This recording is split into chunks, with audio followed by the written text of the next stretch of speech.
CM Jagan పై విమర్శలు గుప్పించారు TDP నేత దేవినేని ఉమా.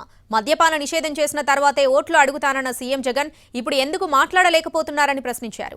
నాసిరకం మద్యంతో వేల కోట్ల స్కామ్ చేశారని ఆరోపించారు. కరెంటు ఛార్జీలు తగ్గిస్తానని చెప్పి 9 సార్లు పెంచారని, దీనిపై వైసీపీ ఏం సమాధానం చెబుతుందని నిలదీశారు. మెగా డిఎస్సీ అని చెప్పి నిరుద్యోగులను మోసం చేశారని ఫైర్ అయ్యారు. మద్యం నిషేధం చేసే ఓట్లు అడుగుతా ఉన్న జగన్ రెడ్డి ఇవాళ ఎందుకు మాట్లాడలేకపోతున్నావు?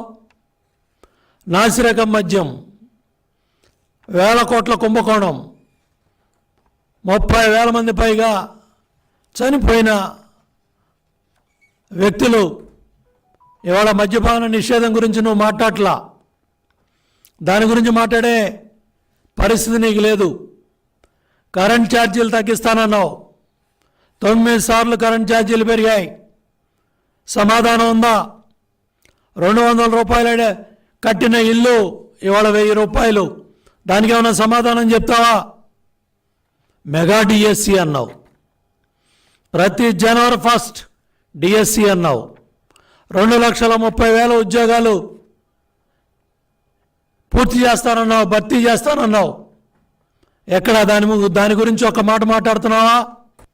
మద్యం నిషేధం